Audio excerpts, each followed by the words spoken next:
देखिए, अलग अलग संत महात्माओं ने अपनी प्रस्तावना रखी है। मानव समाज को किस तरह शांति में रखा जाए, चैन से जीने का अवसर मिले, चाहे वो गृहस्थ में हो, वानप्रस्थ में हो, संन्यास में हो या विद्या काल में हो, पर सभी मनुष्य समाज इस समय बेचैन अशांति से जी रहा है।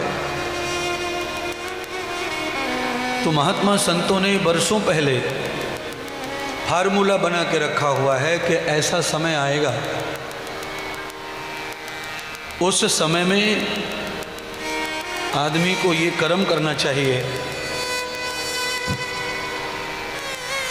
उससे उसकी शांति कभी भंग नहीं होगी।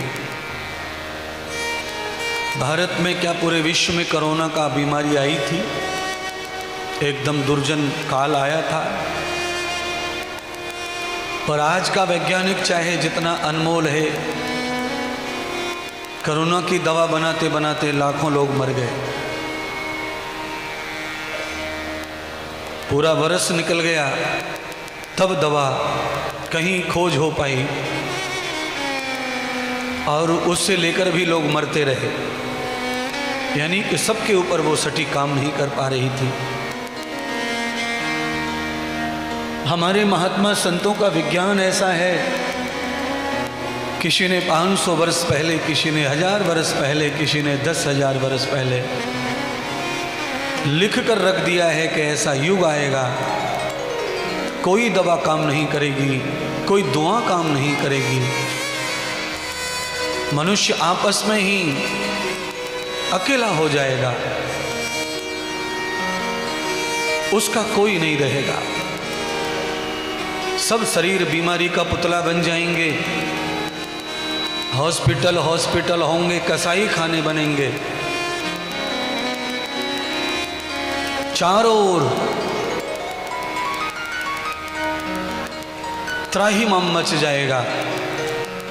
साधु साधिकी में नहीं रह पाएगा, ब्राह्मण भजन नहीं करेगा, पंडित विद्यावान नहीं होगा, औलाद आज्ञाकारी नहीं रहेगी,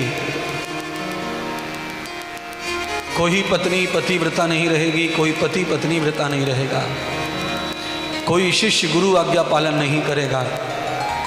ऐसा काल है कलयुग का काल। और जब ऐसा काल आएगा तो मनुष्य जिएगा कैसे? तो कहा तम भागवतम कृतम। ऐसे काल में सबसे अमृत औषधि बनकर भागवत आएगी, और उस परम औषधि को जो ग्रहण कर लेगा, उसके जीवन में किंचित मात्र ही सही पर आराम लगेगा, या उसे जीने का मौका मिलेगा, या वो जी पाएगा। जो जीवन में शांति के कारक गुण हैं, वो सब गुण उसमें आएंगे। क्यों? कलयुग की परम औषधि है ये कथा। क्या मिलता है कथा से? तो कल आपने सुना, संपूर्ण ऋषि मुनि ध्यान भजन करने के लिए निकले हुए थे हिमालय कंदराओं में, पर नहीं हुआ भजन। लौट कर आ रहे थे परेशान होकर, थक कर, मार्ग में कथा चल रही थी सूत जी की, उस कथा को श्रवण करने बैठ गए तो उन्हीं के शिष्य बनकर जीवन को संवार लिया। और अग्रे अग्रे पूर्व ब्राह्मणे यथावरीयताम ब्रूयताम तम। हे महात्मा, आगे आगे कथा सुनाते रहो। अब इस कथा को एक पल भी छोड़ने का इच्छा नहीं होती। ऐसा लगता है कि कथा से उठकर बाहर गए तो वह आक्रमण हो जाएगा, अशांति अतिक्रमण कर लेगी, चिंताएं अतिक्रमण कर लेंगी, बेचैनी अतिक्रमण कर लेगी, और फिर से जीवन लहूलुहान हो जाएगा। इसीलिए अब तो आपकी शरण में ही बस बैठने का मन करता है। अग्रे अग्रे ब्रूयता, आगे कथा कहते रहो। अब तो कथा के शब्द कान में पड़े हैं, बड़ी शांति लगी है। जीवन में जो कभी नहीं मिला था वो हृदय को प्राप्त हो रहा है। महात्मा, हे गुरुदेव, अब आप कृपा करो। महात्मा सूत जी ने देखा कि श्रद्धा हो गई ऋषि मुनियों की भागवत में, क्योंकि बड़ी बड़ी प्रतापी कथाएं सुनी थी। आत्मदेव की कथा, द्वंद्वकारी की कथा, श्री नारद के पिता ब्रह्मा की शांति की कथा, दुनिया के प्रथम देवता ब्रह्मा को भी भागवत से शांति प्राप्त हुई, और वो कथा पुत्र ने सुनी, पिता को शांति प्राप्त हुई। इसलिए भागवत की कथा को पुत्र, पौत्र, प्रपौत्र भी 7 पीढ़ी में कोई भी करवाता है तो जीवित या मृत पितरों को शांति प्राप्त हो जाती है। अब मृत को शांति प्राप्त कैसे होती है ये तो ईश्वर जाने,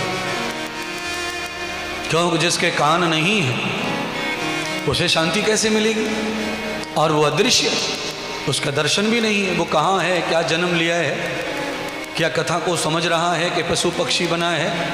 पर श्रीमद् भागवत के जो वचन हैं वो उसे प्राप्त हो जाते हैं। कैसे प्राप्त हो जाते हैं? जैसे दूरभाष से मोबाइल में नंबर लग जाता है। आप अपने मोबाइल में क्या करते हैं, नंबर ही तो डायल करते हैं, पर वो नंबर आपका अमेरिका में जा करके कैसे लग जाता है। क्या विज्ञान है? तो कोई विज्ञान नहीं है, केवल सैटेलाइट यानी वायु है। हवा के माध्यम से आपके जो अक्षर हैं वो कुछ यंत्र प्रणाली से खिंचे चले जाते हैं अमेरिका तक, और आपके मोबाइल में भी वही यंत्र होता है तो वो पकड़ लेता है। ऐसे ही तुम्हारे पितर अमेरिका, लंदन, कनाडा, या तुम्हारे पितरों ने पाताल में या तो आकाश में, दुनिया में जहाँ भी कोई अवतार लिया होगा, जहाँ भी जन्म लिया होगा, जिस रूप में, अगर आपने निमित्त बनाकर कथा सुनाई है तो ये कथा का भी भाव वहाँ तक पहुँच जाएगा। क्योंकि कथा का मतलब शब्द, और शब्द का मतलब आकाश। आकाश में शब्द को ले जाने वाली वायु यम होती है, और यम ही आत्मा होता है, और आत्मा ही तुम्हारा पितर है। इसलिए जीवन में किसी कथाकार से कोई सवाल करे कि मरे को कैसे पितर शांति मिलेगी, तो आप सभी कथाकारों को मैं कह रहा हूँ, सब कथाकार कथा सुनते हैं हमारी, सब जवाब दो कि ये जो आवाज़ है ये वायु के द्वारा संपूर्ण आकाश में जीवित रहती है।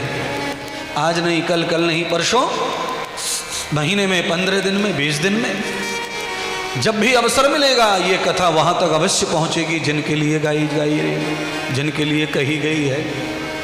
क्यों? निमित्त माने नंबर लगाकर कथा गाई जा रही है। भाई दादाजी को मुक्ति मिल जाए, पिताजी को मुक्ति मिल जाए, हमारे पितर खुश हो जाएं, घर में किसी को पितर दोष ना रहे, सबके बाल गोपाल घर में होवें, पितर कृपा करते हैं तो बाल गोपाल खेलते हैं, वंश बढ़ता है, और पितर नाराज हो जाते हैं तो वंश डूब जाता है। क्यों? क्योंकि पितरों का संबंध ब्रह्मांड से होता है, पितरों का संबंध ब्रह्म से होता है, पितरों का संबंध देवताओं से होता है। अगर वो प्रसन्न है तुम्हारी कथा से तो अवश्य ही वो देवताओं को प्रार्थना करेंगे कि तुम्हारी गोद भर जाए, तुम्हारा वंश चलाने वाला आ जाए, तुम्हारे धन की कमाई की संपत्ति व्यवस्था बनाने वाला आ जाए, और तुम्हारे नाम को, गौरव को आगे ले चले, ऐसा कोई आ जाए। वो करेंगे व्यवस्था। पर ये एक पक्ष है। आज मैं गारंटी से कह सकता हूँ